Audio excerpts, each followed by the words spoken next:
Fantastic. So, good morning, good afternoon. Welcome to everybody. Thank you so much for joining this second technical sessions of the Global Tourism Plastics Initiative, which is, as you know, jointly led by United Nations Environment Program, my organization, and UN Tourism. Colleagues Roxana and Yusi representing UN Tourism today here. And the Global Tourism Plastics Initiative, as you probably know, is hosted under the One Planet Sustainable Tourism Program. And we are particularly pleased to organize this session on the occasion of the World Ocean Day, as well as the World Environment Day that took place last Friday. And today's stakeholders, among stakeholders, we have our partners from Africa, from Latin America, and of course beyond, because it's a global webinar. So everybody is, of course, welcome. And we hope that today's session will be highly practical and implementation oriented. Over the 2 next hours, we will present some of the latest tools and resources that we developed under the Global Tourism Plastics Initiative, and hear concrete implementation experiences from destinations, governments, and businesses that are already advancing circular economy solutions in tourism. Last week, we learned about activities in Indonesia, in Madagascar, in Mauritius, and today we will be turning to Zimbabwe, Cabo Verde, Mexico, and Colombia. And the objective is not only to share technical resources, but also to facilitate exchanges between stakeholders facing similar challenges and opportunities in reducing plastic pollution across tourism value chains. So before we start, I would like just to hand over rapidly to Roxana Astari from UN Tourism to say hi to all of you, colleagues.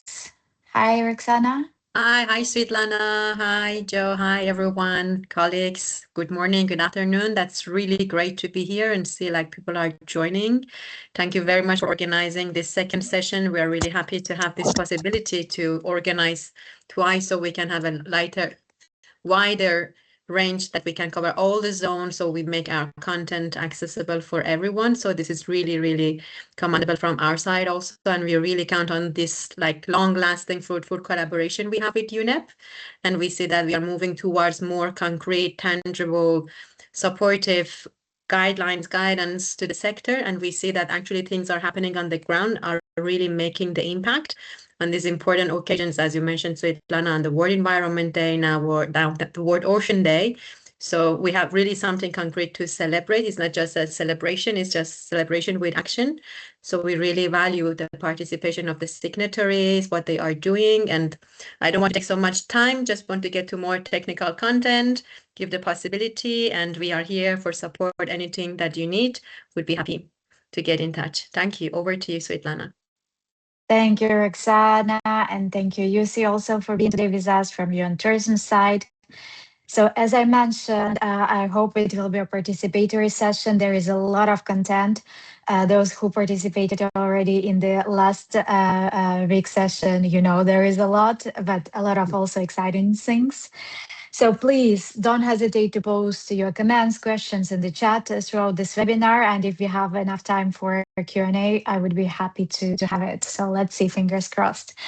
And before we start really with the content part, it's just a few housekeeping rules. Please, colleagues, make sure your mics are muted when you do not speak, so that we do not disturb the presentations of our fantastic speakers. And I would like to ask also all of the speakers to try to respect the allocated time so that we can hear from all of you. So now let's move to the first part of this session, which is about presentation of the latest Global Tourism Plastics Initiative tools and resources. And this session will be led by our fantastic GTPI trainer, Joe Hendricks, who is here today with us. And one of the first resources that Joe will be presenting today, I hope many of you are looking forward to hearing more about it, because We've been working on it for quite a while. Many of you provided some fantastic case studies, best practice recommendations to this tool. So today webinar is really uh, sorry, technical hiccup. I'm muting colleagues who just joined. So over to you, Joe, to introduce and to launch formally this fantastic tool, the practical guide to circular economy of plastics in the African tourism sector. And for this, I will stop sharing. Okay. And normally you should be able to share your presentation now. Great. Let me know if you see it. Okay, Svetlana. Yes, I can see it. Over You to do. you, Joe. Thank you. Excellent. Okay, Oh, thank you. You do? You don't? yeah, we just switched for a second to your screen, to your but desktop, but now it works. I don't know. Ah, okay. You can, so I will you can let see you the know. presentation in full? Yeah. For now, You can for see now the it full works. So screen. please go ahead. Okay, Yeah, great. yeah, yeah, yeah. Perfect. Okay, brilliant. So fantastic. Thank you again for the great introduction. Happy World Oceans Day to everybody. So yes, I really enjoyed creating this guide that we've spoken about for a long time, and we're really happy to be able to launch. I hope you also enjoy reading it and referring to it. I do think it's really great material for reference as well as for inspiration. So I'm going to take you through a little bit about how the guide was created, how it's actually structured so that you understand how to use it to your best advantage, and through a little bit of the content so you can see the types of things that it includes. So there are 5 main sections in the guide, including a detailed annex where you'll find lots of suggested alternative processes and products to help you eliminate and reduce single-use plastics or to replace them with reusable alternatives. It's a lot of people's favourite part. I will give you a short overview of each section, as I say, so you get a feel for how it's structured and what we cover. But to let you know as well, the guide itself is interactive. So from the index page, which is actually more detailed than this inside, but you can click to a specific section and you can jump straight to it. So that makes it really easy to navigate. We've also got a best practices section, we've got a best practices index because they're dotted throughout the guide, as Svetlana said, and we'll hear from some of those contributors today. But if you wanted to jump to a specific project of interest, you can also click on those two and you can go straight to the relevant page. We've also structured it so that once you're on a page, you can get back to the index anytime just by clicking on the home icon, which is super useful. So you can jump around easily to find the sections that are most interesting to yourselves. If you see a link icon on a page, they will take you to additional information. This could be links to GTPI tools, links to case studies, or links to more information from some of the organisations who've provided case studies. And wherever you see the gender icon, you'll find specifics around where and how gender plays a key role, some recommendations as well on how to ensure inclusion and that everybody's voice is heard. Now, in the first section, you will obviously find more information about the GTPI, including the 3 categories of plastic products, so you have them easily to reference. Many of you are probably familiar with these already, but these are the category 1 items that you can see on the screen there, and products that are very common in hospitality, that are used in large quantities and that significantly contribute to pollution. But also there are a lot of other alternatives available for most of the category 1 products. Category 2 items, these are still products that are consumed in large quantities, maybe not as common as category 1, potentially a little bit more challenging to find some solutions for at scale, such as cling film. Our tools do cover some ideas for cling film though, I'll mention those a little bit later on. And category 3 is presented as a larger list per operational area. This covers products that might not be quite so common or are not so likely to become pollution. And in some cases, it can be quite tricky to find alternatives for these.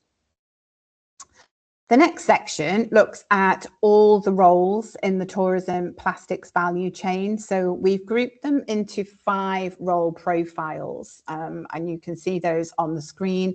So we've got users of plastic, such as accommodations, tour operators, hospitality businesses, even citizens, public sector. The producers and the providers of solutions, so that's suppliers of alternatives, refill services, reusable systems, etc. Collectors and processors, so waste collectors, community groups, cooperative, informal waste workers, recyclers, those organisations that are managing materials after use and either keeping them in circulation or disposing of them safely. Supporting organisations, a hugely important role as well, NGOs, tourism associations, etc. Those that can help to build awareness, capacity building and support behaviour change and partnerships. And of course, enablers and regulators, so government bodies, municipalities, etc. Those organisations that are really shaping policy and setting standards. So all of those roles are represented in the guidance. Like I said, I'm not going to go through every one of them, but I'll just show you how each one is set out. So for each role, there's a subsection that then goes into more actions that can be taken by businesses, organisations, individuals, etc. So if we use hospitality businesses as an example, so users of plastic, what we do is we take a look at what users of plastic, in this case, can actually influence. Now, obviously, depending on the business, there are different degrees of influence around what is bought, how it's used, how it's stored, and to some degree, how it's disposed of, although there's obviously an interdependency on waste infrastructure around disposal. But generally, businesses can decide on their brand standards, the products that they make visible to guests, the products that are used as part of daily routines. Because of the volumes that businesses purchase, even small adjustments here can really make a big difference. And we capture that information from different perspectives. So as you can see here, it's looking at procurement, operational practices, staff engagement, the guest experience, and waste separation, specifically relating back to the accommodation sector. And from each of those, we go into more details again, and we provide recommendations. Now you'll see on this page, there's a link there. If you were to click on this one, for example, it would take you straight to additional supporting tools that have already been created by the One Planet network. So in this case, it would be procurement tools specifically. And you'll also see there's a couple of little gender icons on there which highlight the specific gender focus points when it comes to procurement.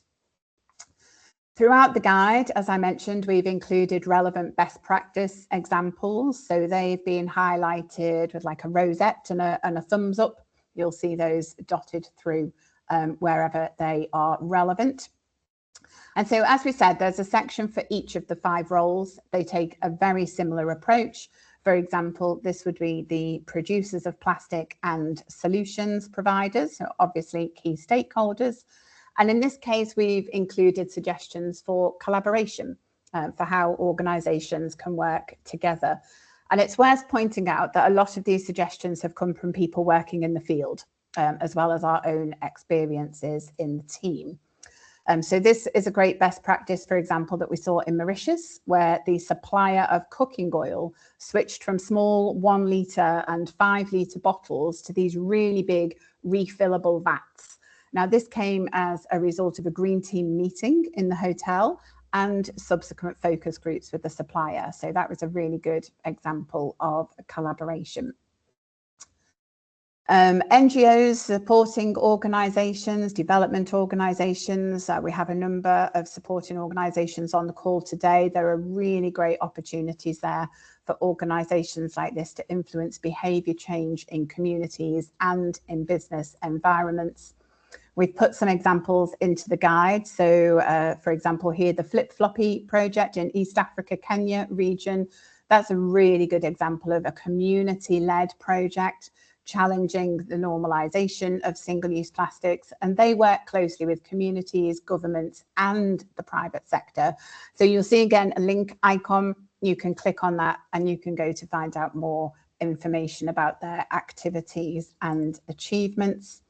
And we also highlight some successful engagement campaigns, such as this in Bonaire, which I know is not Africa, but it's a really good example of using local influential voices. So this guy that you see on the picture here, he's very well known and followed on social media, so his messages reach a really large audience. There's also a fantastic campaign in Madagascar to turn off the waste tap, which is encouraging people to think beyond cleanup activities and to focus more on prevention at source. And in the guide, there's a link to a really great short video that they produced in Madagascar, which I highly recommend watching. Might influence the more creative of you to think of doing something similar. In section 3, we briefly cover some of the cross-cutting themes and tools that work in any region because they focus on behaviour change and social norms, on designing systems around people and collaboration and partnership models. Now, whilst the details of these types of interventions would obviously be very different in different places, the fundamentals are really very, very similar. So, for example, for behaviour change and social norms, we've included there top tips that we've learned from others for engaging people to support behaviour change in practice. And these 4 basic approaches should really underpin any engagement campaign. And we've also highlighted the pitfalls to avoid, things that ourselves and other people have learned, these lessons, sometimes the hard way. So hopefully you don't have to, because we've been able to highlight those lessons learned in here as well. Designing systems around people, super important. Almost all businesses follow some kind of standard operating procedures and systems to get things done. Very often those systems have been around for a long time and they haven't always been updated recently. They may not reflect the operational reality anymore. So the people that work within a system are the ones that we find have got the most experience of the challenges, and they usually have the best ideas about how to overcome them as well. So it's super important that all of those voices are heard. And if we can design our systems around people, rather than trying to get people to fit into a system that may not be suitable anymore, the changes can be a lot easier to implement. And then some final recommendations there for collaboration and partnership models. Nobody can do this alone. We all know that. We've all got very different roles to play, but we're ultimately aiming for the same goals, which is to reduce the consumption of unnecessary plastics and to implement more circular solutions. And to win at that, collaboration needs to be effective. So some top tips there as well. Obviously, from the GTPI perspective, we look at data and reporting. If you're a GTPI signatory already, you will know that you are asked to provide your annual data to us for reporting every year. These simple decision trees help you to understand what to report on. Really easy to follow. And we've also included a 7-step plan in there to help you understand the best kind of step-by-step approach to implementing changes. This is particularly useful if you're just starting out, but it also really works well if you want to accelerate or plan for new progress. We've also included some top tips for monitoring and reporting that we know will help many of you. Again, some common pitfalls to avoid in there to make this as easy and straightforward as possible. And then last but certainly not least, we have an annex of practical alternatives to single-use plastics predominantly used in accommodations. What this is a repository of suggestions covering all of the single-use plastics that are listed in the 3 GTPI categories. And we break them down into operational areas so that the guide is easier for you to follow. So, for example, if we look at food and beverage as an operational area, you can see on here that within this section, we've got the category 1 plastics, the category 2 plastics, category 3 plastics.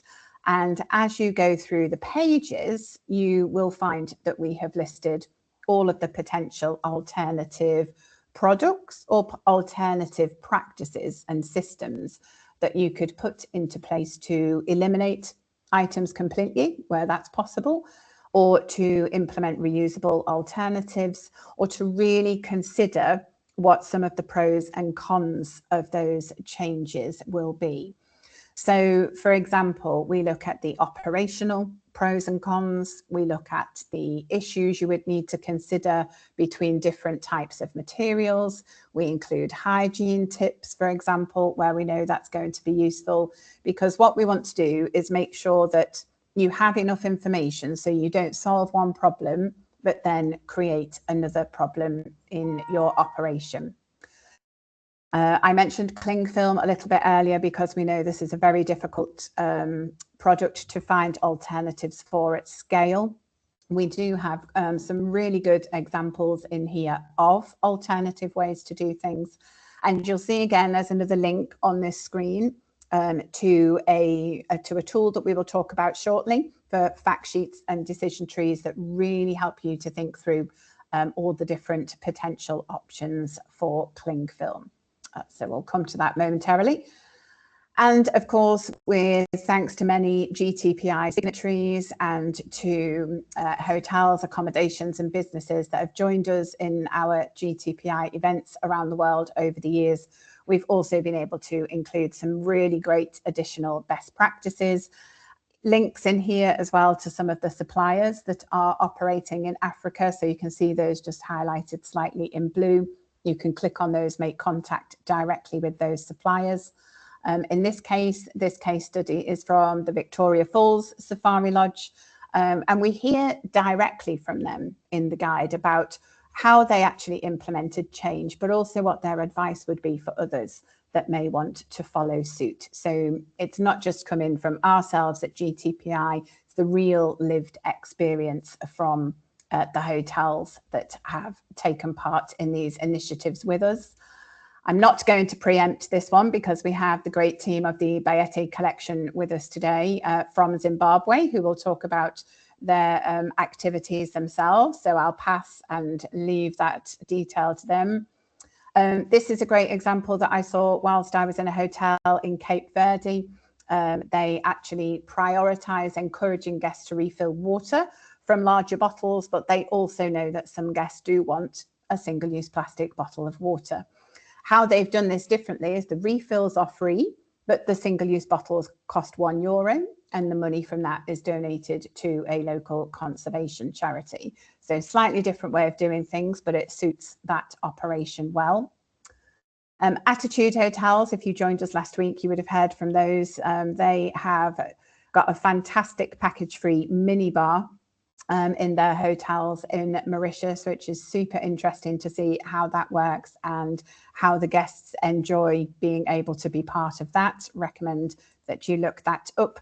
Reusable snack packaging trial in Bali as well, that's been taken on by our colleagues at NVU and the TUI Care Foundation. A link out to watch a video on that so that you can see what's happening in other parts of the world and how is that actually being implemented in practice. So that was a whirlwind tour of the manual. There's a lot in there. We've collated so much information. We really hope that you enjoy zipping around and finding the things that are of interest to you. I shall very quickly hand back to Svetlana for her to introduce the next set of tools. Thank you so much, Joe. And I just posted the link to this manual. Please download it. So with Joe, the idea that we put behind this manual is not only for tourism businesses to use it, but also for the trainers, for the experts operating in the tourism sector and working on sustainability matters, so that you have also kind of a repository of the practical solutions, practical recommendations that are advised by the Global Tourism Plastics Initiative.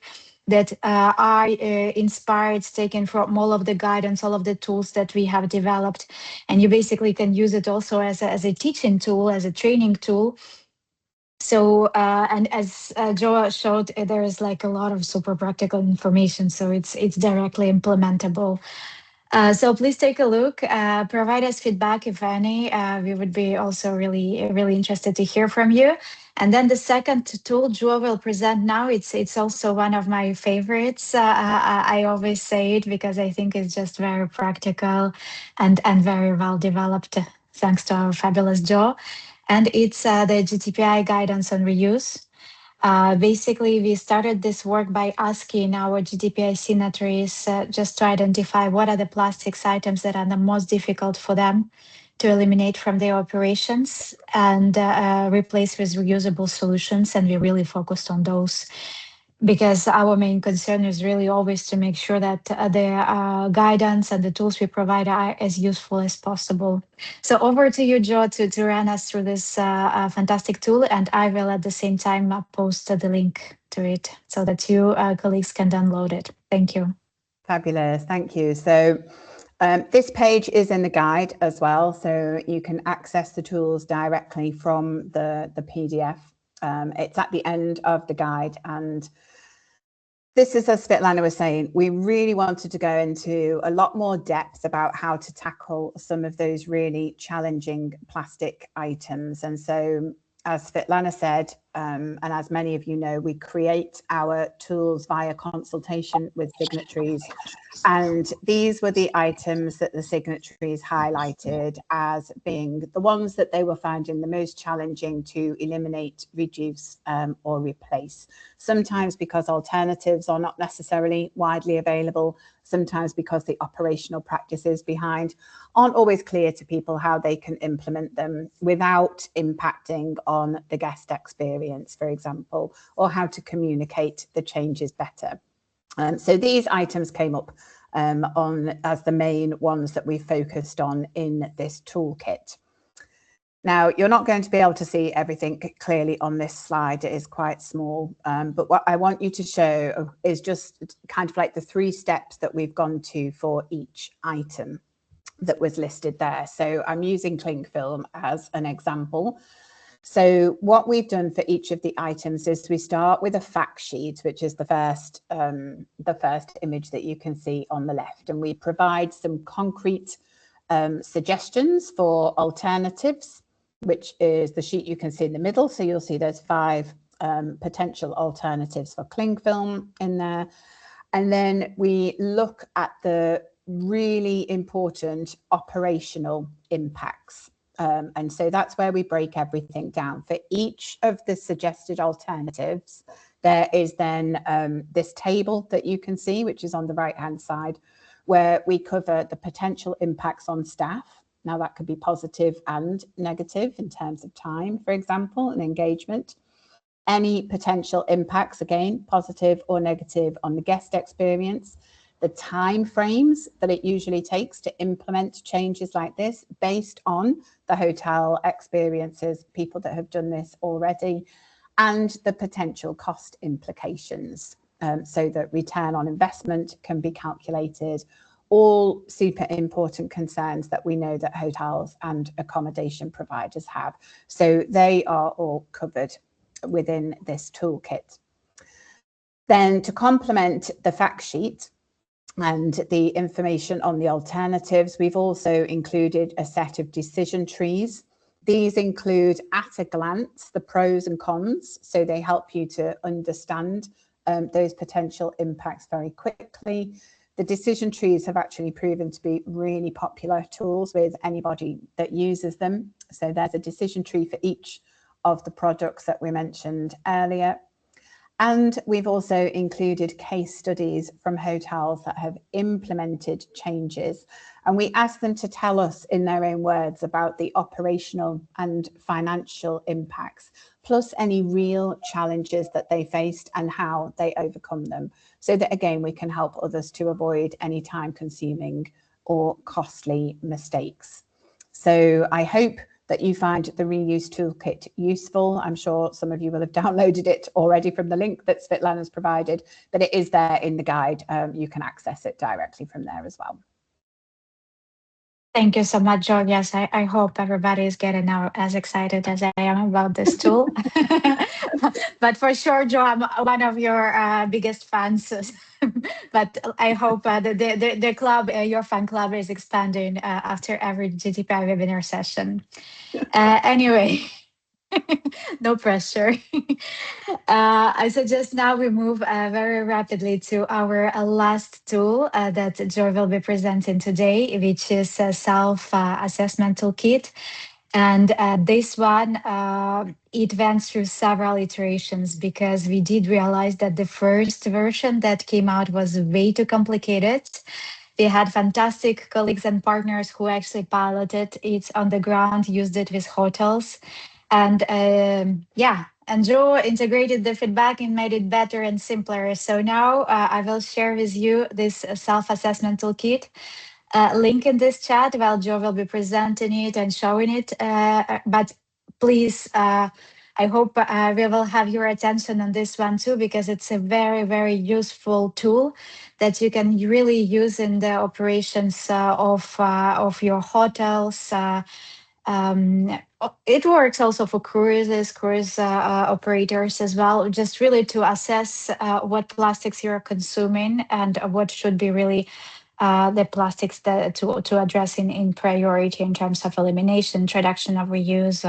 Yeah, over to you, Joe. You have 3 minutes, I would say.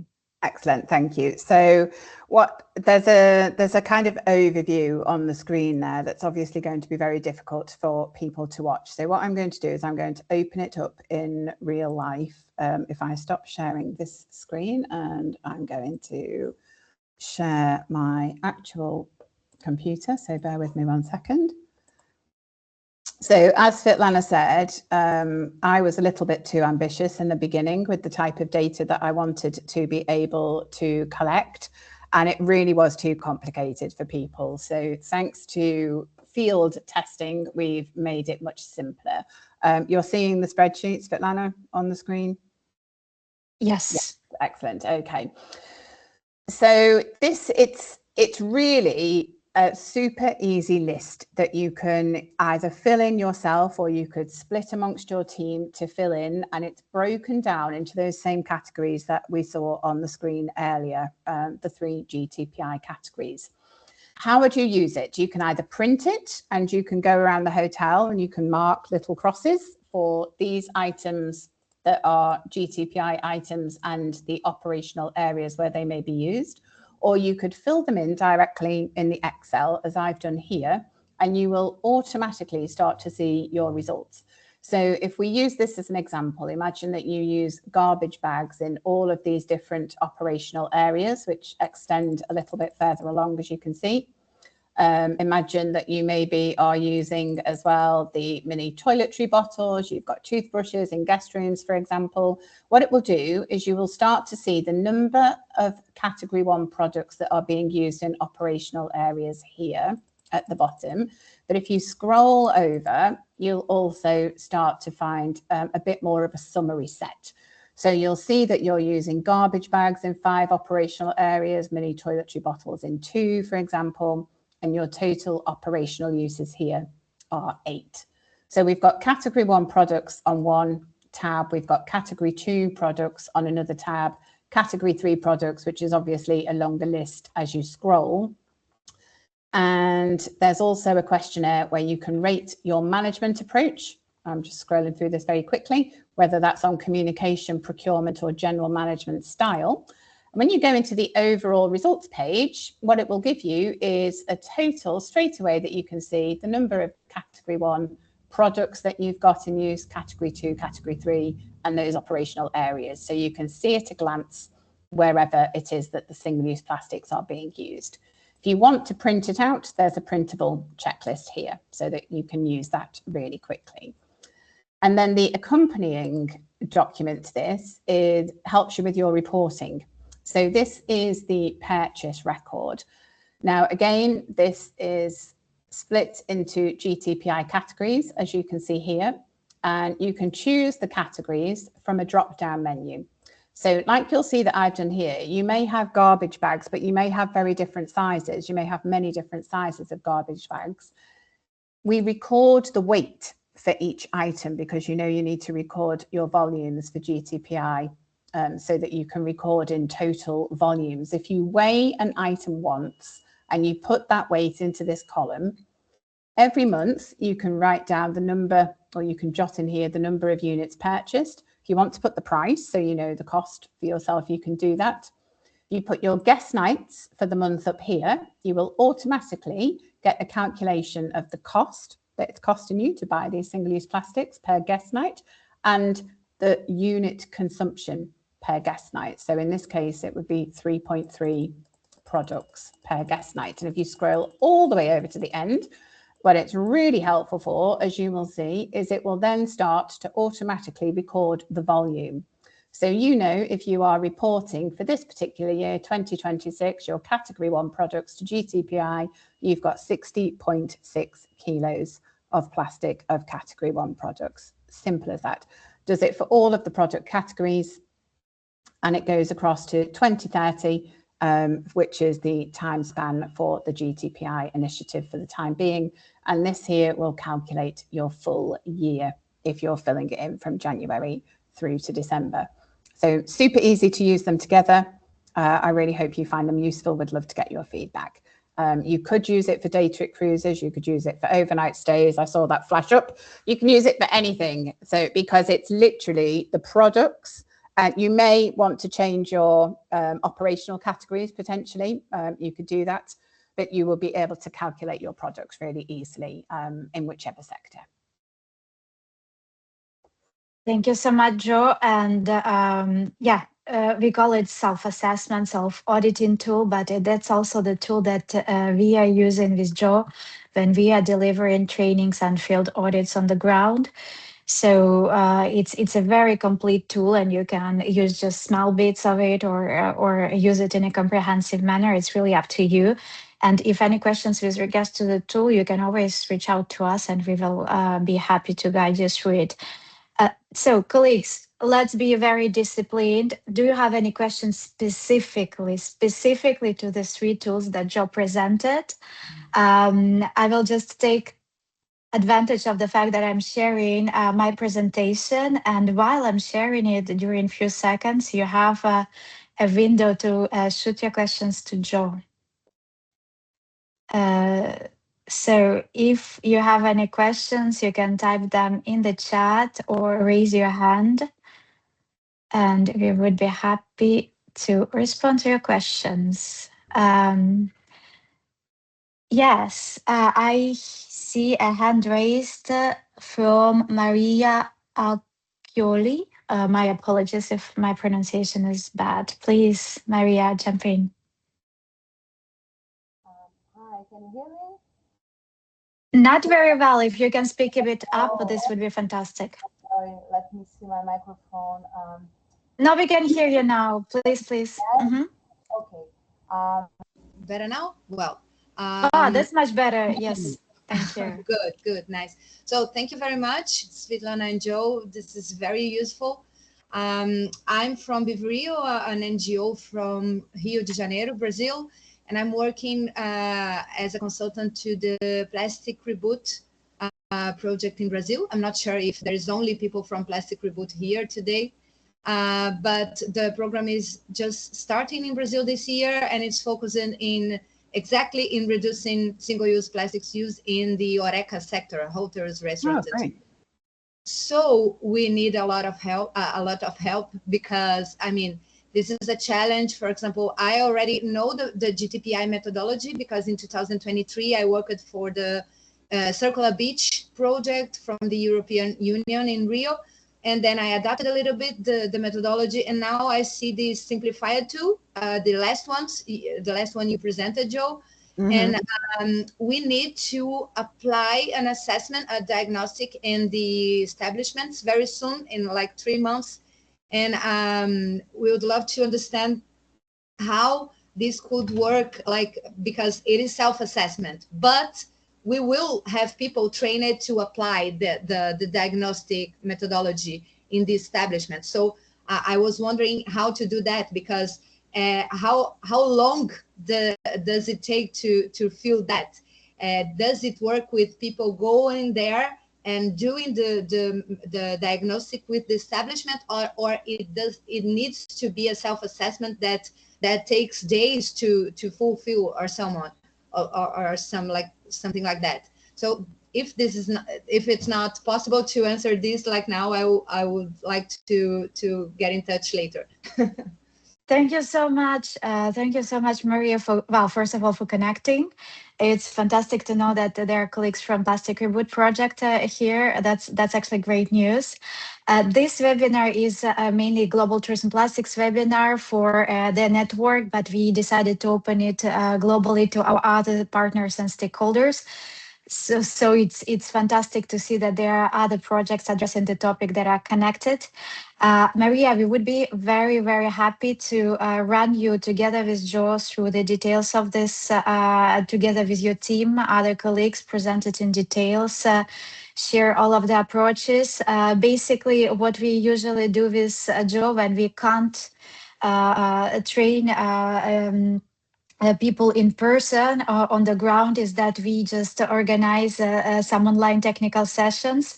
We go in details through the document, and then usually colleagues are able to implement it on the ground without our intervention. So Joe, if you have any further comments, but in principle, we would be happy to assist you as much as we can.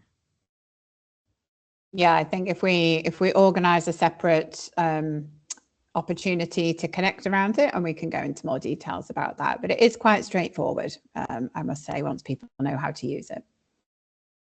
Okay, thank you very much.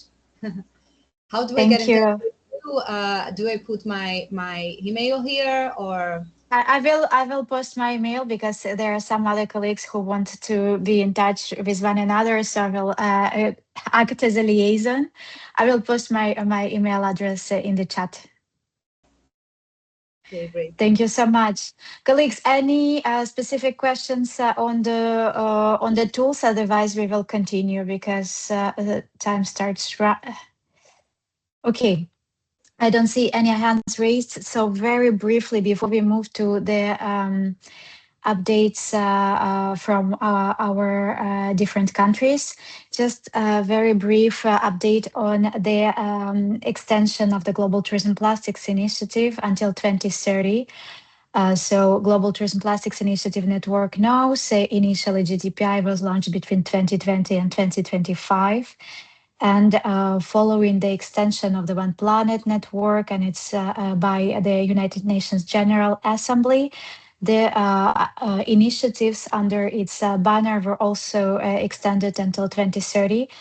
Of course, we took this decision also because the issue is unfortunately still a pressing issue, particularly for the tourism sector. And in line with this extension, on one side, of course, we extended automatically commitments and signature of our members in the GTPI until 2030, but we also opened a voluntary exercise of collecting additional submissions, additional ambitions to support the implementation of the Global Tourism Plastics Initiative. We focused this exercise mainly on the largest businesses and organizations, because we are also very much aware of the pressure in terms of human resources and financial resources on the shoulders of the tourism SMEs.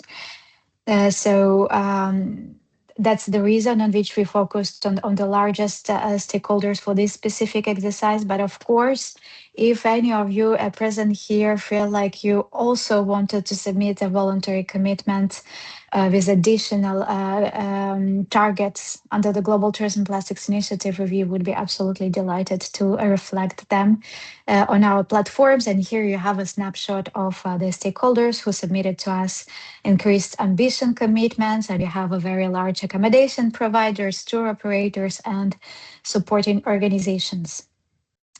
So that's it with my brief housekeeping update. And now I suggest that we move to a very exciting part of this session, second part, which is about updates from country implementation. And we will begin with Zimbabwe. In November 2025, UNEP and the Environmental Management Agency of Zimbabwe, in collaboration with the Secretariat of Basel, Rotterdam, and Stockholm Convention, organized a two-day regional training in Victoria Falls in Zimbabwe. And this training brought together representatives from Zimbabwe, from Seychelles, from Malawi, from Madagascar. And the idea was to strengthen technical capacity on circular economy of plastics, specifically in the tourism sector. And beyond training itself, participants also had the opportunity to conduct a practical single-use plastics audits in hotel environment, apply a global tourism plastics initiative methodologies in real operational settings, and participate in a regional policy roundtable on regulatory approaches and priorities. So therefore, I'm very pleased to begin this segment with an update from Mucheneta Matata from the Environmental Management Agency of Zimbabwe. Mucheneta, thank you so much for being with us. It's really nice to have you. If you want, I can share the slides on your behalf. They are already integrated, and you can just tell me next. Or if you prefer, I can give you the presenter rights. Thank you, Svetlana. Good afternoon, everyone. You can share the slides. Fantastic. Over to you, Mucheneta. Thank you so much. I think we can move to the next slide. Okay, as alluded earlier on by Svetlana, as Zimbabwe, we implemented a project called Strengthening Knowledge and Capacity to Prevent, Minimize, and Reduce the release of plastic waste in Zimbabwe. And one of the pilot projects from this project was to have plastic-free hotels. So this project was sponsored by BRIS and the Innovation Retailers Association, but it was also strengthened by the Global Tourism Plastics Initiative with a workshop that we did in November 2025. So on this on this project, as a country, our hotels were using plastic bottles for their shampoos, for their lotions in the hotels, and also in the kitchens, in the restaurants. They were also using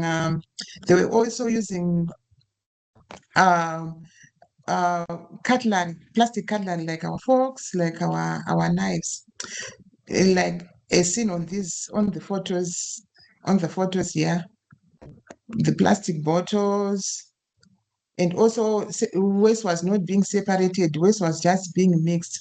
So after the project, people were now able to use these refillable bottles for their water in their workshops.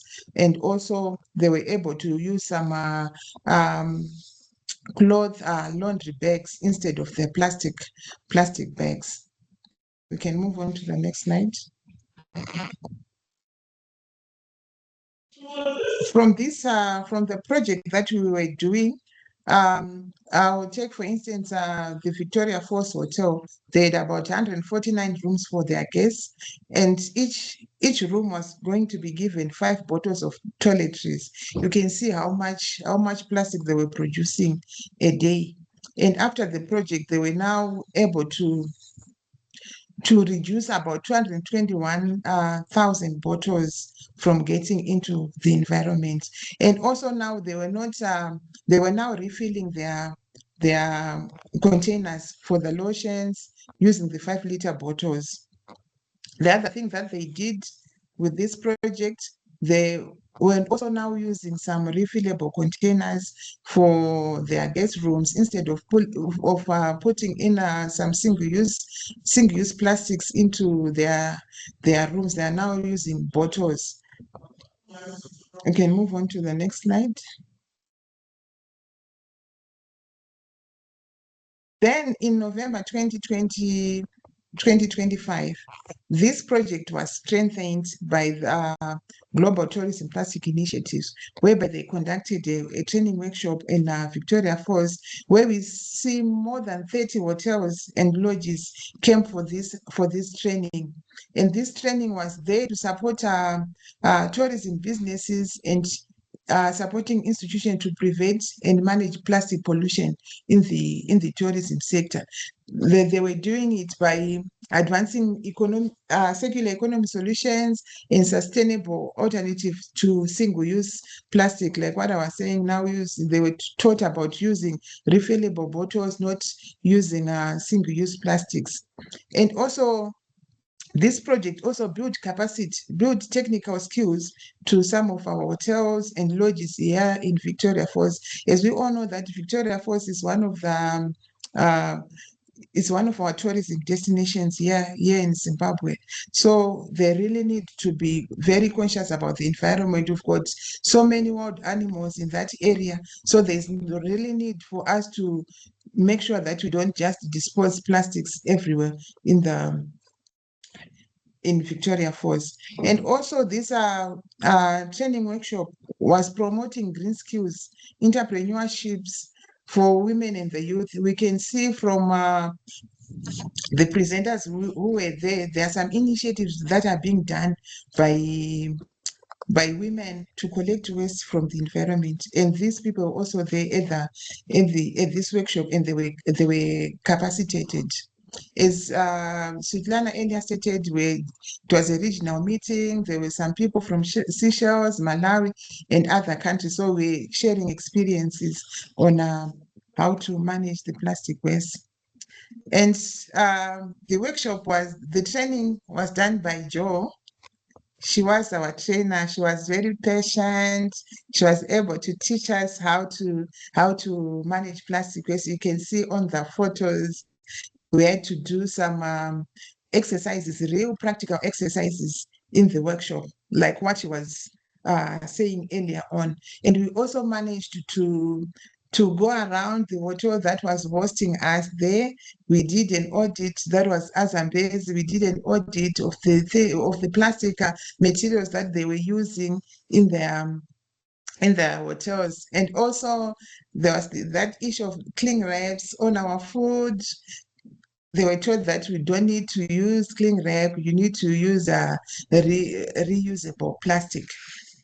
So the training was really practical, and you could see people were really engaging, and people really learned a lot from this workshop. And until now, most of them are using what they were taught in this training workshops. You can move on to the next slide. And I'm going to present about one of the participants who was there, which was a Bayete collection. This is a group. Bayete collection is a group of hotels here in Zimbabwe. They've got hotels in Victoria Falls and Iwange there. So instead of using the single-use plastics in their hotel, they are now using some water dispensers for their guests. So after the training, they really learned a lot. They're using those initiatives until now on how to reduce plastic waste. So they also highlighted that by installing those water dispensers, they saved a lot. Instead of just buying the single-use bottles for their water, now they can refill their water. They've saved economically. They've saved as a hotel. And the other thing that they are doing, they use sawn laundry bags in place of the plastic one. They used to use plastic bags to put some laundry. but now they are using sewn laundry bags sewn from their old sheets. Instead of throwing away those old sheets, they are making some laundry bags, so they now don't have single-use plastics in their hotel. And the other thing that they are doing, they are also now using reusable soap dispensers in their hotel instead of those disposable soap dispensers, plastic bottles, disposable plastic lotion bottles. They are now using soap dispensers.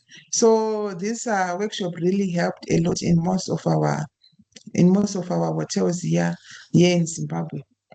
And the other thing that they are also doing, they are sourcing their produce from the local market, so that they will avoid plastic packaging for the things that their things that they will be using the restaurants. So they are buying their stuff from the local people so as to avoid packaging. And also they are supporting our local farmers. They are supporting our local farmers really well. Muchaneta, I'm so sorry for, can you hear me? I'm so sorry for interrupting. We have actually invited the right people. Speaking just after you. Our next speakers are from Bayeta Collection. So so they will be also presenting all of the activities they've been implementing that you are starting presenting right now. So if you do not have time to present everything, no worries, because they will tell everything also in details just after you. Okay, it's all right. Thank you. Sorry So for we can move. interrupting. No, it's all right. You can move to the conclusion. So when on my conclusion, this workshop, as I was saying earlier on, it was really a success. It strengthened participants to understand the environmental, social, and economic impacts of single-use plastic within the tourism sector. And also, like what I said earlier on, Joe really highlighted the practical solutions of eliminating plastics in our hotels. We've seen that some of our hotels and lodges that participated in this workshop are now using what they learned to reduce single-use plastic in their hotels and lodges. Thank you so much, Joe. Thank you so much, Muchaneta. It was a huge pleasure to see you again. It has been a few months.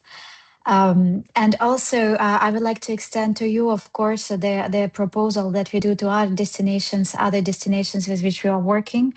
If you feel like it could be useful to have a refresher training, rapid online session with the hotels that participated, if you feel that there is a need or you're receiving requests, we are always happy to jump in and support. So please don't hesitate. We are, for instance, organizing right now some follow-up trainings in Mauritius and Indonesia, where we did some trainings. So we are always happy to work with you and to support you in your hard, very important work, Muchaneta, you and your agency, of course.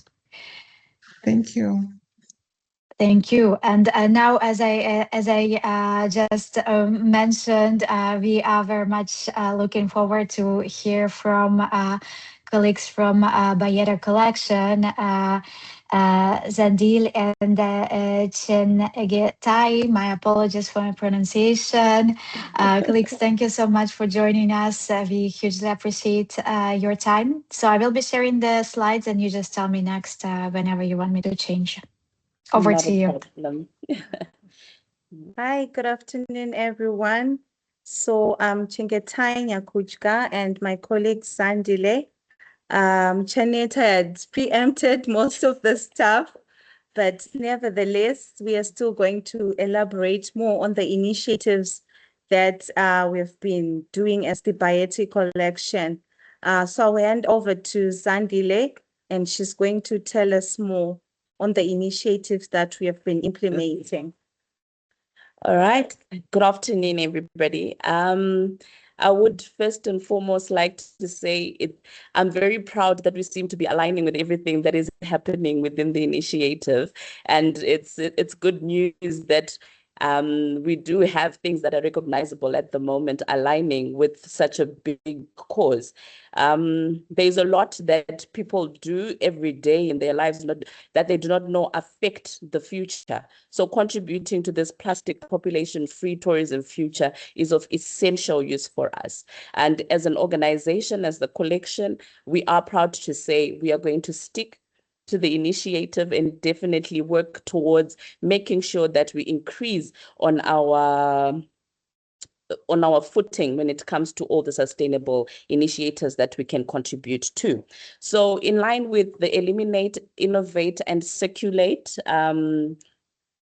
mantra, we do have the glass bottles that we do get every now and again in our bar, and we do decide that we are going to upcycle these bottles, as you can see with the glasses that are in front of us at the moment. We do upcycle these wine bottles to make useful glasses. You know, the ordinary glasses are usually very breakable. Every now and again, we get a lot of breakages, but with these particular upcycled bottles, the glasses are more durable, which makes it very good for us that we don't rely on any plastic cups. So it does work to our advantage. Okay, then if I can have the next slide. Okay, so by eliminating the single-use plastic laundry bags, we have replaced these with our ever so beautiful African print laundry bags. We do look for materials that are enticing to the eye, that are exciting for our guests to look at. And these cotton material laundry bags do serve us quite a long time, despite the fact that the initial investment in sewing them and getting them ready for use with in our rooms, the initial investment might be quite pricey, but in the long run, it has proved to really work on our financials. We're not spending as much as we used to when we were using the single-use laundry bags, the plastic ones, that at every use we were disposing of, which was quite a lot of waste of money. So coming up with these laundry bags that not only speak to our culture, but also help in us contributing to a sustainable initiative is quite exciting for us as well, thinking outside the box and not just keeping it not attractive. We like to also include creativity when we try and look at the products that we can offer to our guests and add value to the kind of product that we do give to our guests. Okay, if you can have the next slide. Okay, in line with the various categories that Joe did highlight on, we do have our refillable bottles for all our amenities, be it the lotion, the mosquito repellents, the room sprays. We decided to do away with the miniature bottles, the one-time use ones, because it was quite a lot of money and also contributing a lot of plastic towards the environment. We would like to keep all the plastic in the economy, but out of our wild, because when people do come to Victoria Falls particularly, they're looking to see the pristine wildlife. And when we dispose of these plastics in the wild, we do affect the ecosystem out there. So by introducing these refillable bottles, we are trying to contribute to lessening the footprint that we're making within the destination in making sure that our plastic usage is kept at the bare minimum. Okay, then as far as our takeaways as well, we used to use plastic takeaway boxes, cups and straws, which we have completely done away with. Now we use biodegradable material for all our packaging, just to make sure that we do not add to any pollution with the plastic. And if we do have to dispose, we are in partnership with Ellie Crew and a couple of other organizations like Pristine that do help us make sure that we dispose of any materials appropriately.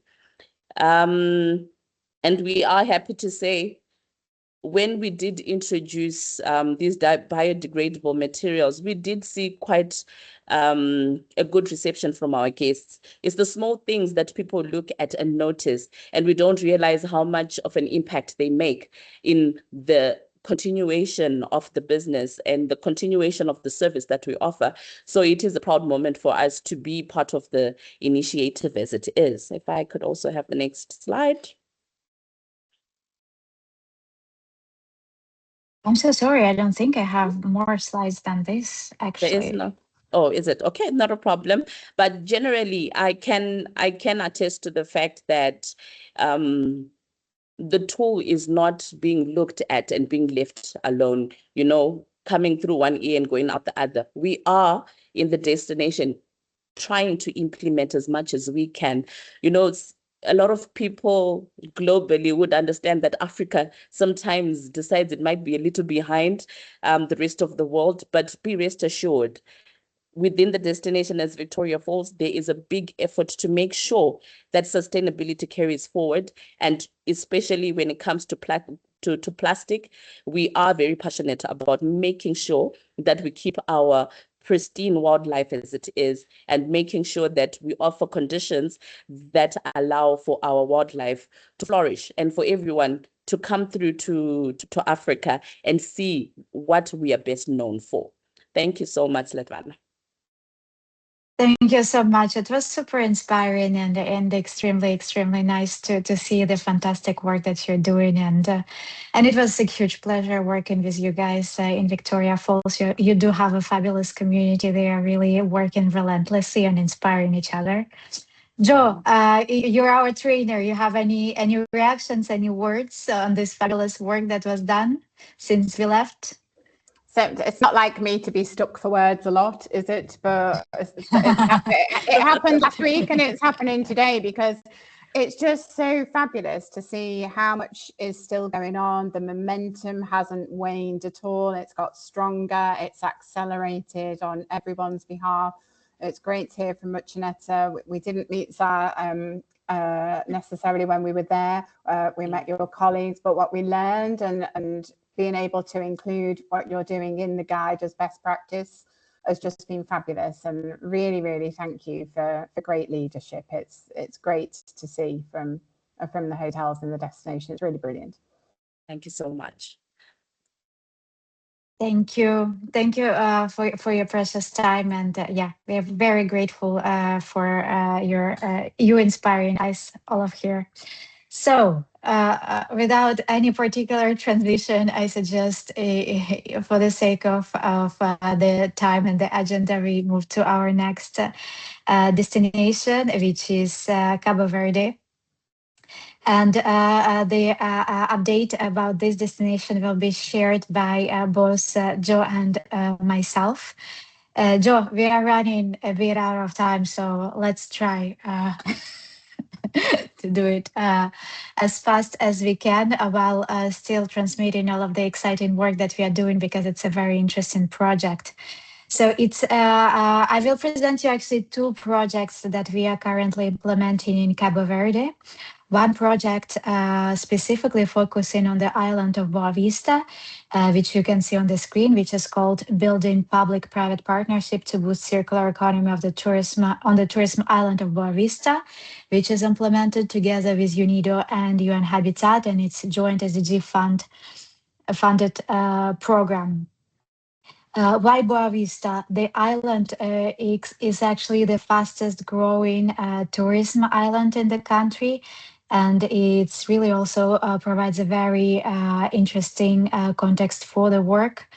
Because as many island destination, the tourism is of course one of the main drivers of the local economy, major source of employment, of income, and at the same time, this island is already facing challenges that are common to many island states related to waste management and waste management hugely which is hugely generated by the tourism operations.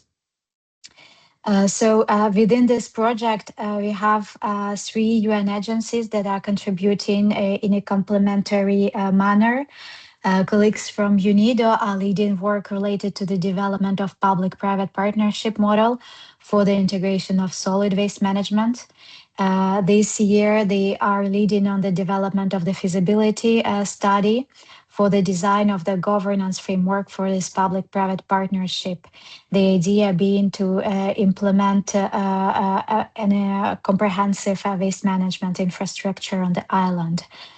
UN Habitat is supporting the work related to municipal systems and local governance, and UNEP, so our agency, is leading efforts to identify and pilot circular economy solutions within the tourism value chains and to support the development of green skills and capacity building of stakeholders that are working in the tourism sector.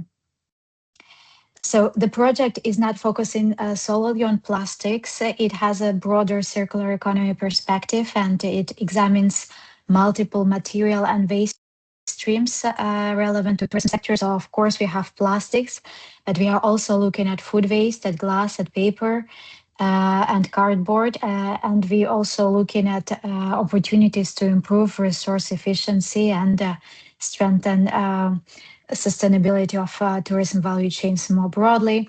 And this year for UNEP, our primary focus is to identify and already pilot test some circular business models that can help us reduce waste generation and improve resource efficiency. So basically, the idea is that this project is intervening both on upstream and downstream. So upstream through circular solutions, and downstream, of course, through implementation of waste management infrastructure. So one of the lessons we have actually learned through the Global Tourism Plastics Initiative is that waste audits alone, they do not tell the full story. They tell us what is being discarded, but they do not necessarily explain why the waste is being generated at first place.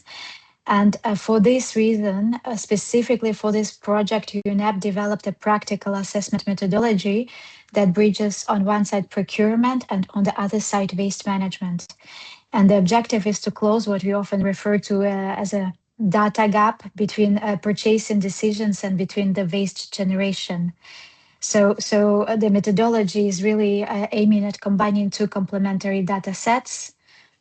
On one side, we analyze procurement patterns, including products that are purchased, packaging formats, supplier practices, delivery systems. And on the other side, we analyze waste streams, and including plastic packaging, paper, cardboard, as I mentioned, glass, and food waste.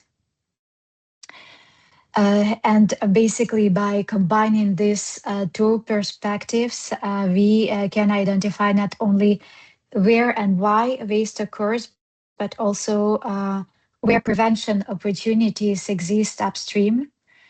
And this is important because many circular economy opportunities are not only found at the waste management stage, but early at the value chain stage, as all of you know.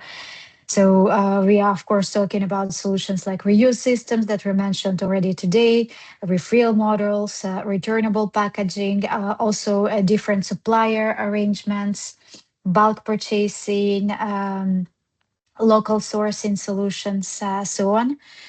And yeah, we aimed our best, as always, with Joe, to make sure that the tool is as practical as possible.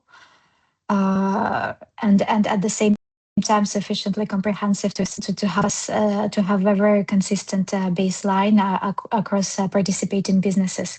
So I'm handing over to Jo now so that she can run us through the work that was already undertaken with this tool on the ground.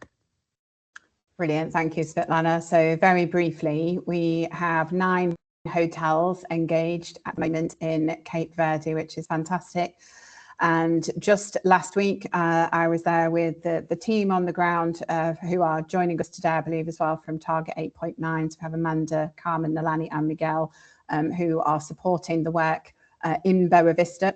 So last week we were able to undertake 5 hotel site audits already to start to understand packaging associated with delivery of goods and undertake circularity assessment. So we've seen lots of different packaging. I'm going to hopefully change the slide to show you some of the different things that we found. So not only the actual products themselves, like bottles of water, but also all the different packaging types that they come delivered in.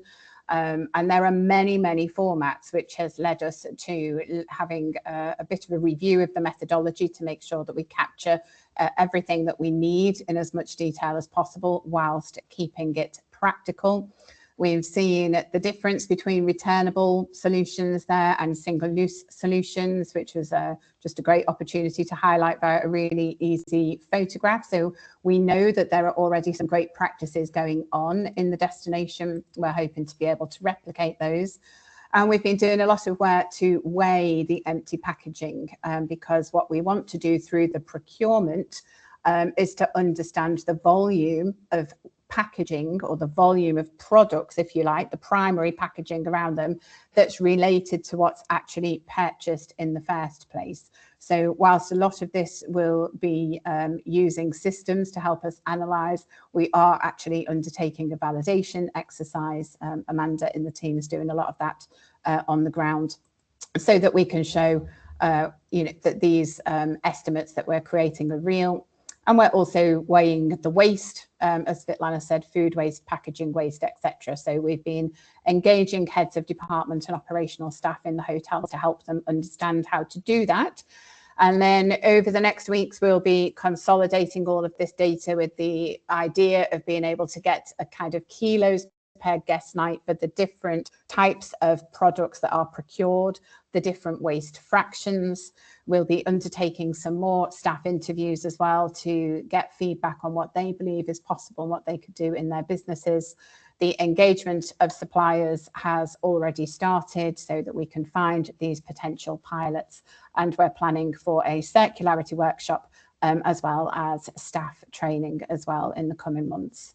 So there's lots to do, but it's a really interesting project, and I think it's really going to help us to get into that detail to understand what the impacts are in the destination and how the destination needs to develop its infrastructure for better waste management.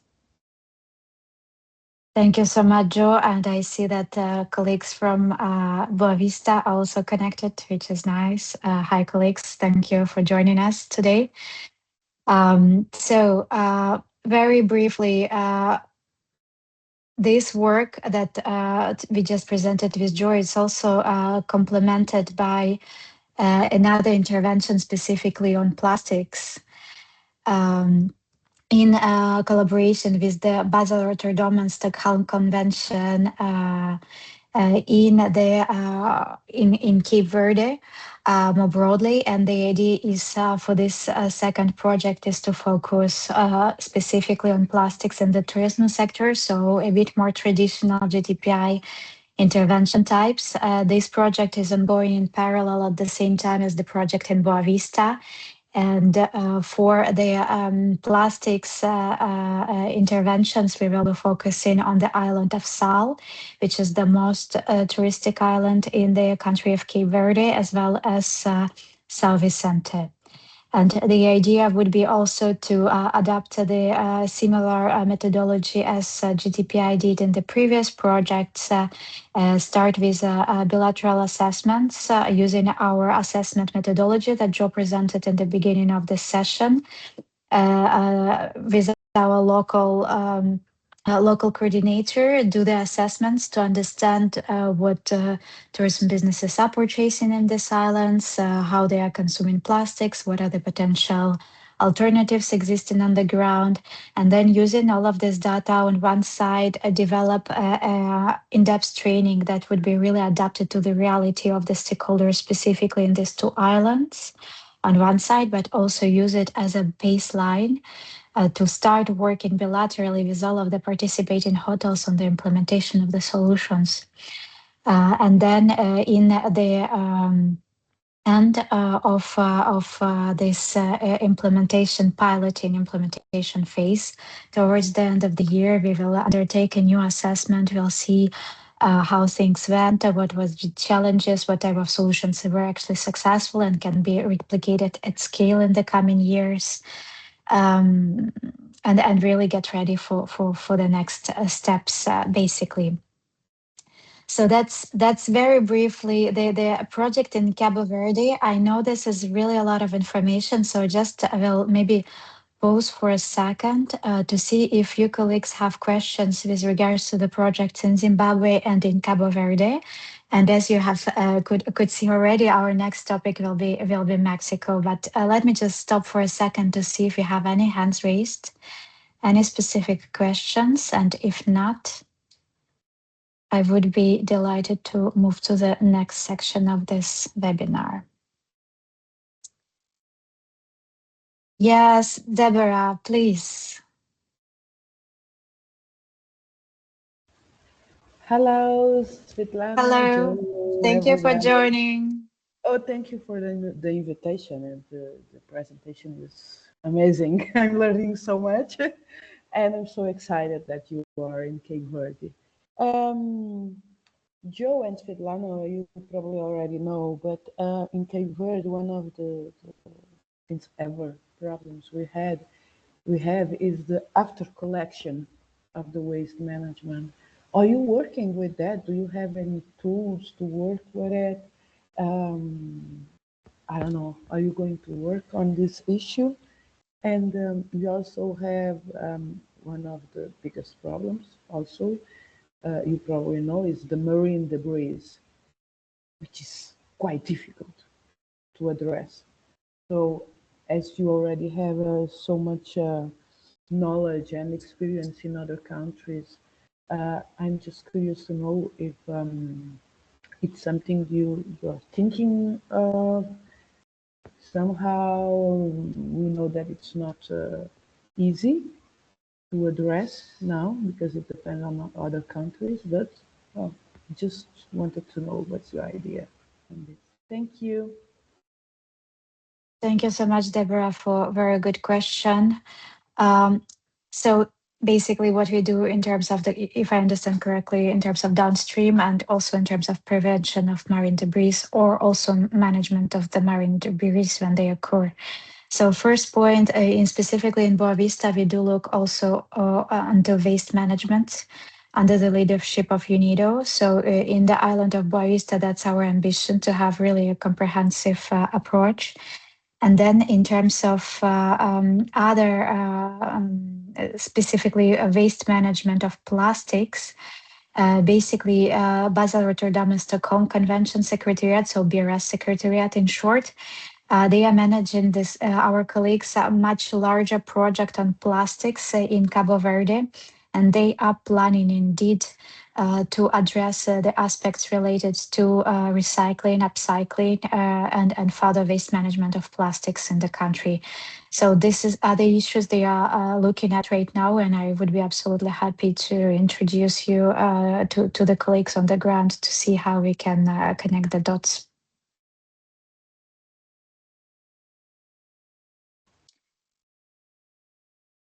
Okay, colleagues. So I don't see any hands raised. So we will move now to another fantastic destination, which is Mexico. And also this destination and the project that will be presented today really demonstrates importance of collaborative approach. This sounds a bit cliche, but you will see it's really the case. And our colleagues from Sustentur and the Turkian Foundation will be presenting to you today the Destination Zero Waste Cancun project.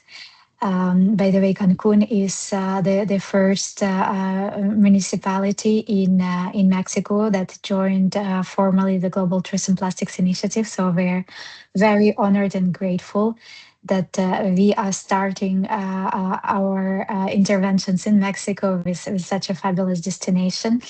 So, without further introduction, may I just give the floor to Vicente Ferreira and Veronica Black. Veronica, I believe we are starting with you. Let me know if you want to share your presentation. Otherwise, I have integrated your slides so I can also share it on your behalf. Perfect, thank you. If you already have it up and I can click next, then we can just keep it up here.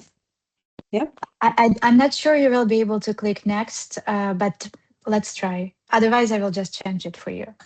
Did that go next for anybody? Maybe not. No. Okay. Sorry.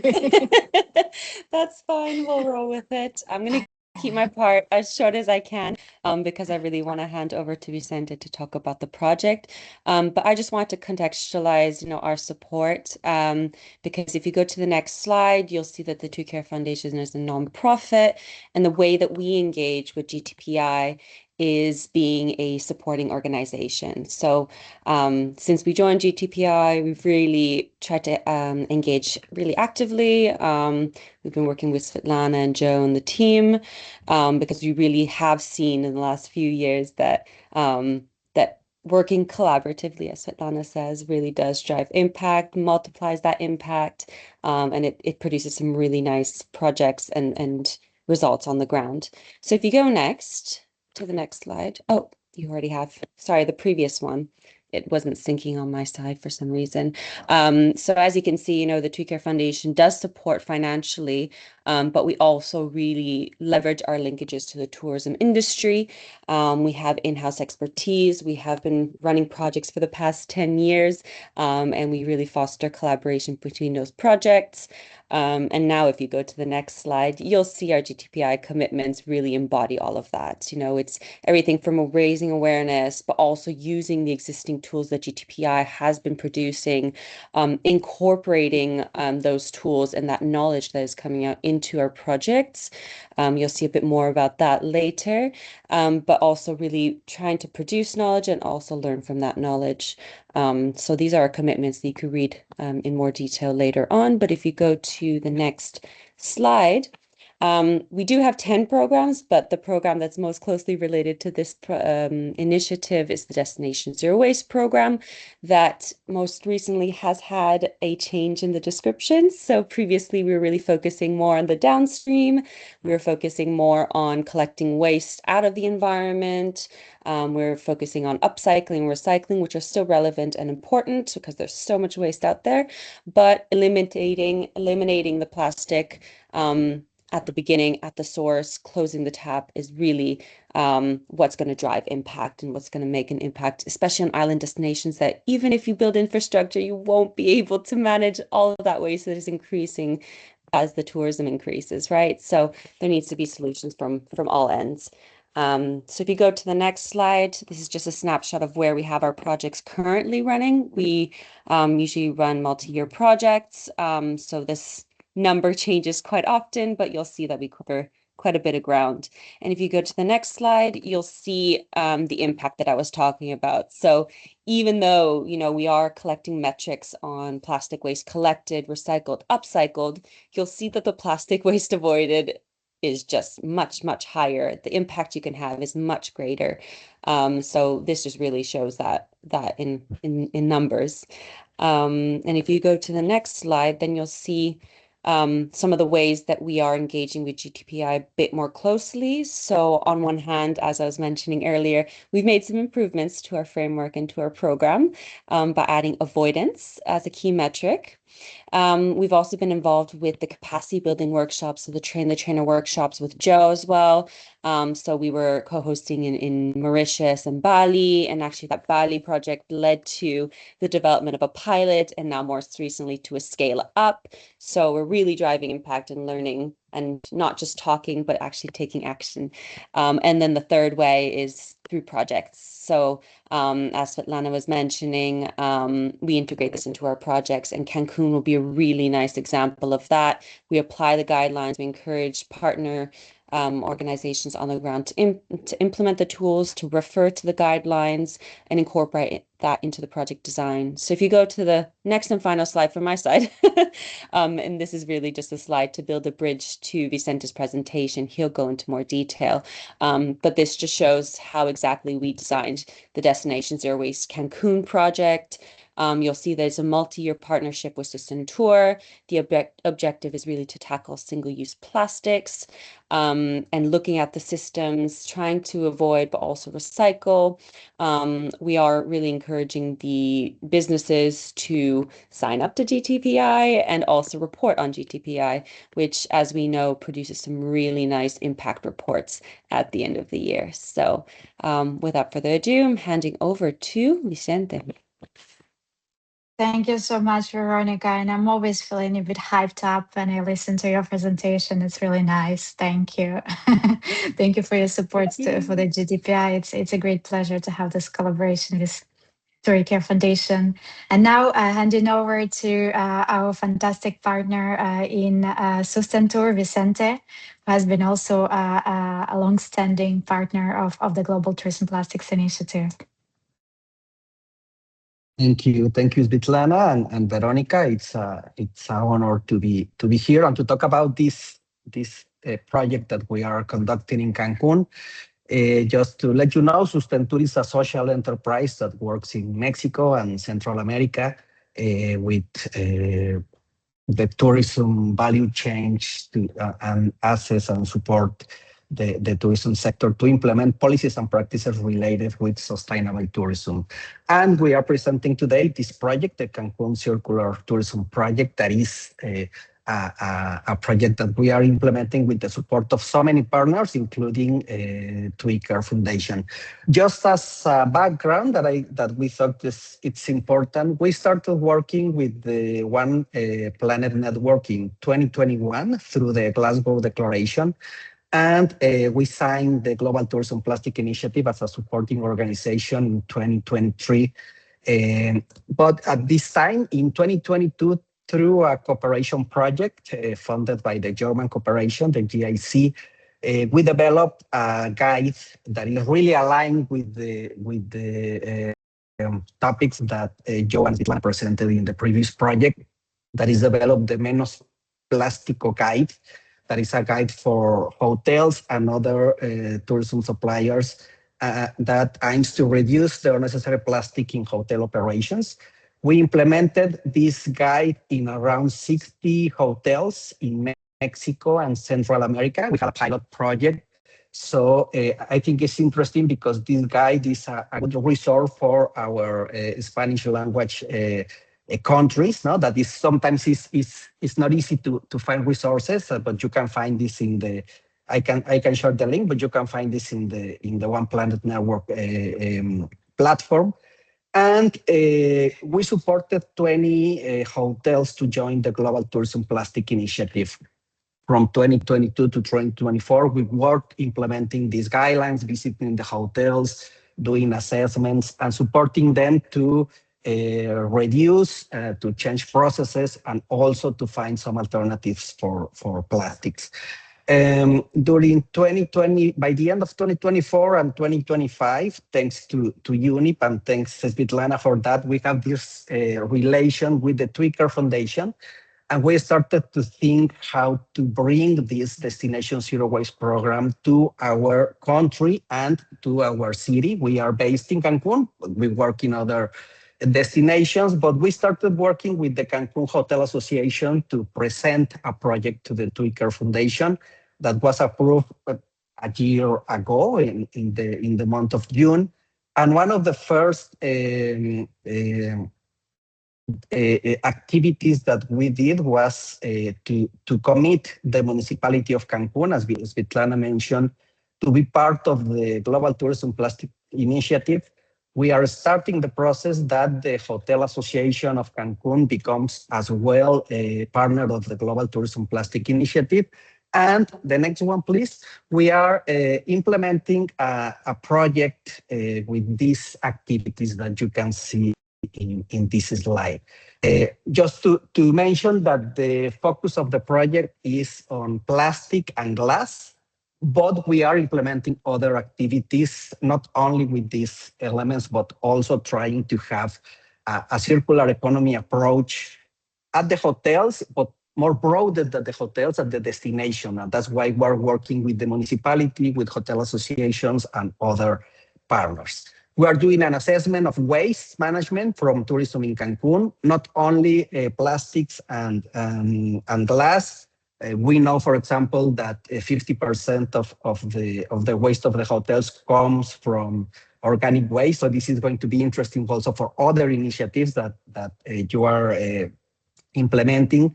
We are documenting best practices. There's a lot of hotels doing things, but it is not, there are like isolated efforts. And what we are trying to do is to bring the partners together. We are creating this first circular economy and tourism hub in Mexico. This is going to be a platform, a virtual platform, but also an opportunity to share face-to-face challenges and solutions to the waste management in the hotels, specific in plastics and glass. And the core of the project is the implementation of the Menos Plástico Guide, a process that we are conducting. It's a 6 months process with the hotels to identify, measure, prioritize, and establish an action plan to reduce the plastics in the tourism industry. We are also strengthening some recycling, but mainly upcycling companies. No, we want that these materials be part of the tourism value chain. And we are also working in awareness campaigns involving tourists and working also with Fam Trips international media to position Cancun and these efforts as a reference for international in international media. The next one is our goals for these 3 years. You can see there the goals of the project. We have goals on waste and plastics and glass, collected, recycled, and upcycled. We are also have goals implementing the less plastic guides in 15 companies, but maybe in the next 2 weeks or 3 weeks, we can have really good news about increasing the number of these companies. And of course, we are inviting these companies to be part of the global tourism plastic initiatives. And we are also working on awareness. We are working with local people, but also with tourists. In Cancun, we receive at the airport of Cancun around 35 million tourists. And if we can become these tourist allies of the project, allies of the circular economy, we are giving a huge step on that. We are also supporting some circular economy and upcycling companies, and training and educating the tourism sector and with the support of the hotel association, but also with other public associations. In the next one, you can see some of the pictures that we are, of the activities that we have developed in the last 1 year. We have worked really close with the tourism sector. We have worked really close with the municipality and with other organizations to establish like the base to start this year. We're starting by the end of June with a public call to the hotels to be part of this project and to be parts of this initiative.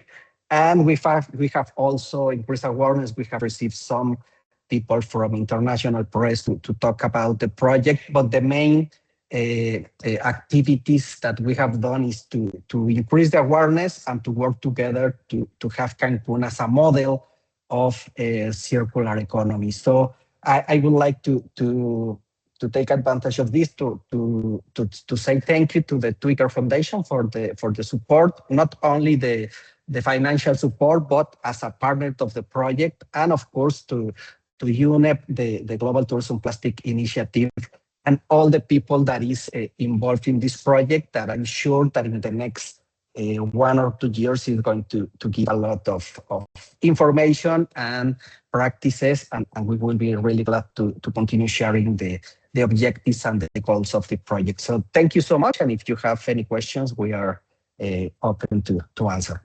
Thank you. Thank you so much, Vicente. Thank you so much, Veronica. And the fantastic news is that now part of our board of the 10YFP Secretariat that and managing different programs including our tourism program. We have now the government of Mexico that is sitting as board members. I hope it will allow us also to build some stronger synergies and explore if we can replicate these fantastic projects more broadly. Fingers crossed. Anyway, I'm very much looking forward to further exciting updates that you mentioned, Vicente, and we will always have some space for you in the GTPI webinar so that you can further provide some updates to which we are very much looking forward. So, colleagues, we have still two presentations left, so I suggest that we leave the questions to the very end if we still have time. And meanwhile, please don't hesitate, as you do already, providing some comments and questions directly in the chat box. So as you have guessed, we now move to Colombia, and I'm really pleased to invite Lorena Quiroga, professional in sustainable tourism at the Undersecretary of Tourism, to share recent developments and experiences related to sustainable tourism and circular economy approaches in Colombia. And she will give us a perspective more from a policy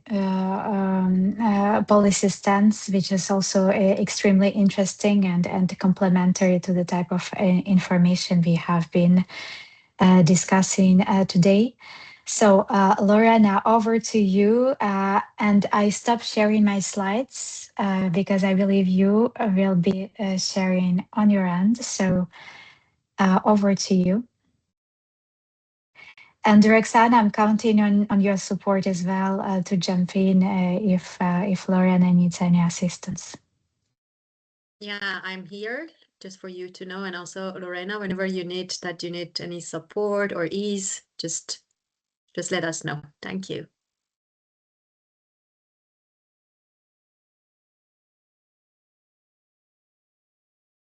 Okay. We can see the slides, yeah.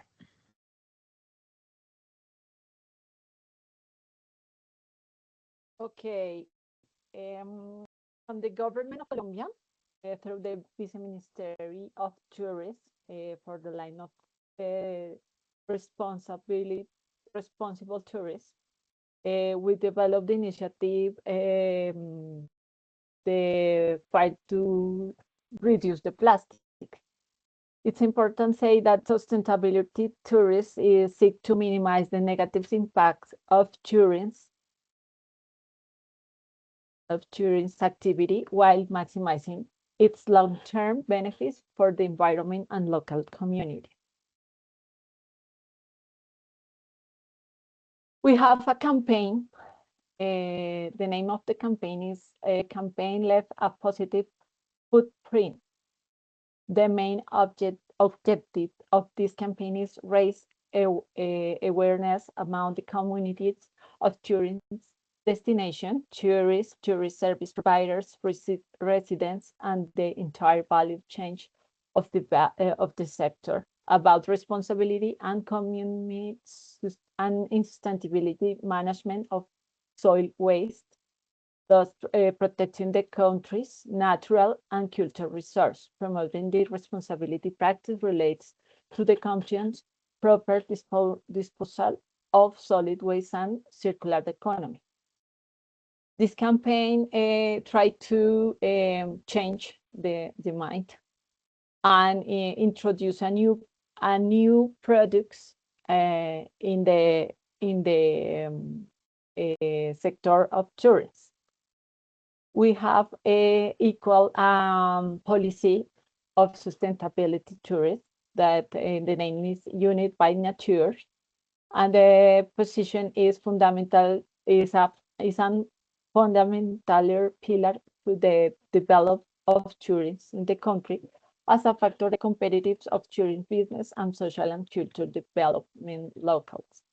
This policy is promote until 2030, and every activity that the government develop include in this policy about of tourism. The government have a law 2020-32 of 2022. The name is Chao Plastic, Plástico Chao, or Bye Bye Plastic. The government of Colombia, through law 2032 of 2022, now the Plástico Chao, is a progressive reduce of production consumption of 20 single-use plastic products by 2030. The first stage in 2024 is a payment point bags, new newspaper laundry, a packing batch, roll of ball of bags of surface, styrofoam beaters, and balloons of cotton cup holders. Now, the industry in Colombia must reinvent it. And for example, for the tourist sector, we change the cutlery for another materials, for example, made of corn, or a straw made of a paper to consume the liquid, or dishes made of leaves. For example, in our country exists a leaves of banana, suppose that say, and develop this initiative to produce these elements with another materials to replace the plastic. Equal prohibition of oxo-biodegradable, introduction and making of oxo-degradable plastic products is prohibited nationwide. This regulation contributes to restrict the use of these materials, which are frequently used in the tourism sector for food consumption in restaurants, gastrobars, and similar establishments starting from 2024. Another sustainability of tourism goals are the pilot project of the circular economy in tourist destination. The Go Circular projects and to improve plastic waste management and reduce marine litter. Its components include diagnostic of plastic pollution and marine litter in priorities coast territories of Puerto Colombia and Tumaco developed in the INVEMAR support. Pilots project implement in each destination based on diagnosed results. In Puerto Colombia, GIZ initiated a pilot project to address the key diagnostic priorities coordination with the MINCIT, Ministerio de Comercio, project and the Atlantic Governorship. Third, we have a circular economy model project in San Andrés and Providencia, an island of Colombia.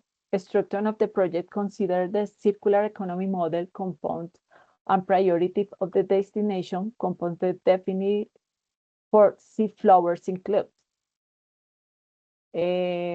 improve the sustainability and competitiveness of tourism through circular economy action. Circular economy for waste prevention and reduction, prioritizing plastic, replace of fossil fuels and tourism, MSMS, environment education, awareness, and visitors engagement strategy for seaflowers.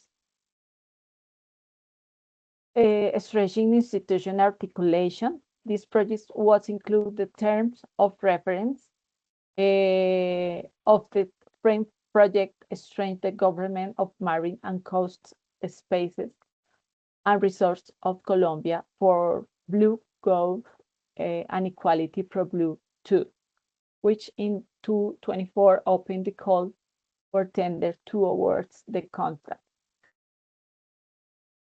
This initiative is search protect the biosphere of sea flowers and I suppose that teach or give tips for the tourists on every person that participate in the tourist how can protect the space and reduce the consume of plastic, prevention the contamination and waste reduction waste plastic.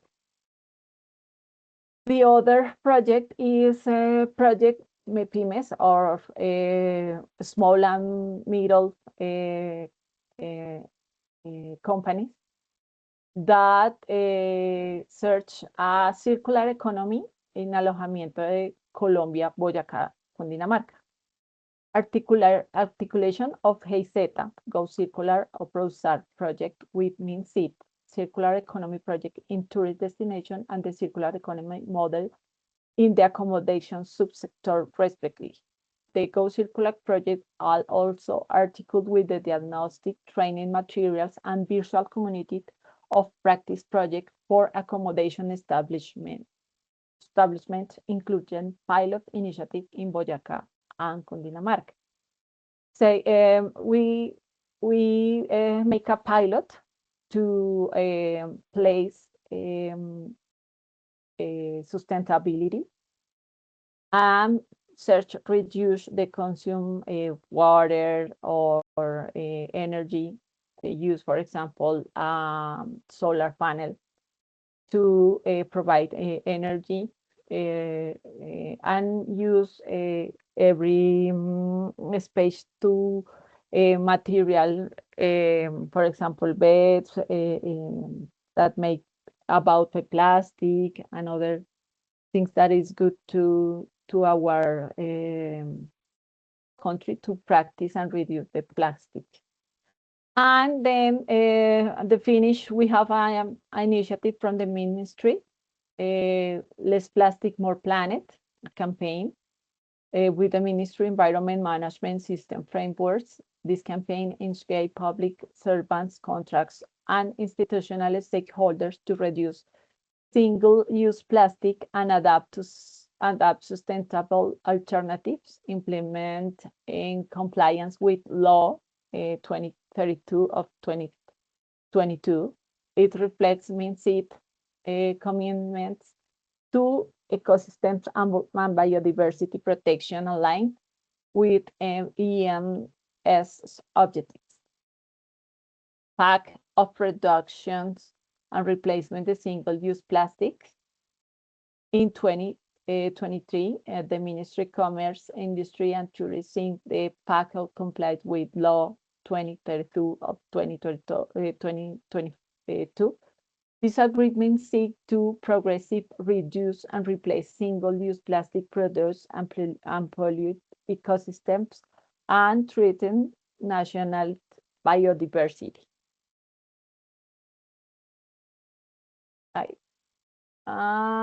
Okay. The Less Plastic Min Comercio campaign, this initiative transforms the consumption and waste management habits among step of the promotes reusable materials, waste reduction and proper waste separation in designated container towards a plastic-free future campaign. This campaign informs about the plastic ban from mid-2024 onward and encourage officials to adapt daily ability change, reducing plastic use, selecting subtitled materials, and avoiding plastic for special occasion. And reusable water contains campaign promote water consumption and reusable container as single-use plastic alternative while raising awareness about plastic bottle environment impacts. It's a piece of a small piece of develop that the government have made to reduce the consumption of plastic in Colombia. Is I expect continue to develop this initiative, but it's too I say today. Cool. Thank you so much, Lorena, and we genuinely appreciate that you came join this webinar together with us. When we work on the aspect of policies, specifically tourism policies addressing plastic pollution, your policies are really coming in mind, like as a first, like as a fantastic example. And you've been among the first ones in the sector to adopt such ambitious policies, specifically on plastics in the tourism sector. So for us, it was very important to hear from you, and thank you so much for this. And colleagues, please stay with us for few more minutes. We have another final fantastic update from our colleague Jana from JJKP about engagement with cruise sector, which you will agree is extremely important and very important strategic topic. So without further transition, Jana, apologies, I didn't manage the time very well, but the last minutes are for you. Thank you so much, Svetlana. And colleagues, no worries. It's so rich, the discussion today. And I'm so glad I'm here with you because all of the conversation topics that you have presented really fits into what our project is. So maybe I'll introduce my project, but first I will begin to... Do you see my screen now, guys? Okay, I have Yeah, to go into... we can see your Right, screen, no problem. perfect. Yeah. I'm just going to go into presentation mode. Sorry, my screen. Sorry, there you go. Okay, excellent. So, greetings everybody. My name is Jana and I'm the Knowledge Management Specialist for the Jeff Islands project. I'm here speaking in behalf of Fabian Pierre, our head GGKP, or the Green Growth Knowledge Partnership. Some of you may have heard of us through circular economy circles, so here I am to introduce one more project that our group is working on. We're very privileged to work with the GTPI, Svetlana and Joe Hendricks, for all of the work in plastics and tourism. Okay. Moving on to the next slide. Yan. Let me introduce our project. Our project name is Islands, or a short name for a long name, implementing sustainable low and non-chemical development in small island developing states. So we're focused on chemicals and waste management solutions, particularly reducing pollution related to imported chemicals that are coming into island nation states. As you can see, we're working on 33 small islands, and quite happy to hear from Cabo Verde and that you're working on the Seychelles. In Africa, we're also working with the Comoros. So very glad to see some Caribbean colleagues here as well. The mainland that we're working with is Guyana, Suriname, and Belize. And of course, the Caribbean countries like Antigua and Barbuda, Trinidad and Tobago, and a number of others. So this is just our goals, our ambitious goals that we have until 2029. But more importantly, oops, sorry. Islands support small island developing states to safely and sustainably manage chemicals and hazardous waste. The 7 topics that we promote here are really a problem and concern for all of our partners in the island states. But for today, I'm glad that contaminated plastics is part of our conversation in our project because we have intersection points. The one I'm going to talk to you about is how our approach is really about raising public awareness and driving behavior change to generate, exchange, and apply knowledge that would significantly reduce the future buildup of chemicals entering SIDS. And one of them, as you know, are plastics that come in from various hospitality activities and tourism. So, one of the good things about the Islands Project is that our countries are looking at, alongside the regional implementing agencies, safely managing and disposing of existing products that are hazardous to the health. So, what are we doing in collaboration with the GTPI and various partners? We are looking at how the cruise sector can contribute in good waste management in the SIDS. Because as we know, cruise ships generate large volumes of waste that overwhelm small island waste management systems and infrastructure. Waste from cruise tourism adds to already high waste loads in import dependent island economies with limited disposal options. One of the biggest problems that our partners are facing in the islands, there's a lot of policies and regulation. However, enforcement is different. And so the risk of improper disposal, including dumping at sea or unmanaged onshore waste, is real in our countries. So, what are we doing in the Jeff Islands program?